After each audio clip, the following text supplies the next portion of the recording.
programang ito ay rated SPG. Striktong patnubay at gabay ng magulang ang kailangan. Maaaring may masiselang tema, lengguwahe, karahasan, sexual, horror o droga na hindi angkop sa mga bata. Hinabol ni Zoe itong si Annalyn dahil kinuha nga ni Annalyn ang kanyang telepono. Dito na nga niya nahuli ito na kung saan nakausap ni Annalyn itong si Moira.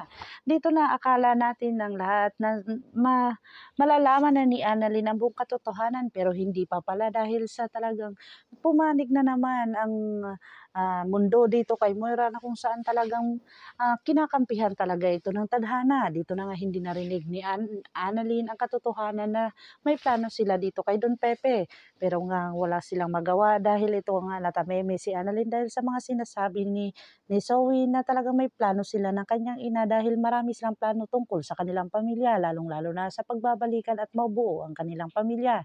Dito na nga pinabalik na ni Annalyn ang cellphone ni Zoe kung saan wala na siyang magagawa dito. Dito na nga ay nag-abot na si Giselle at saka si Dr. RJ Tenyang na kung saan talagang kwento ni Annalyn ang kanyang mga nalalaman.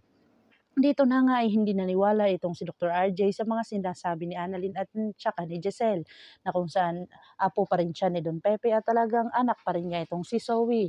Dito na nga sinabi ni Giselle na talagang revenge ang nangyari dito kay Moira at saka kay Zoe kung saan naghihiganti ito dahil sa mga nalalaman at nakuha ang Apex Medical Center dito sa kanya.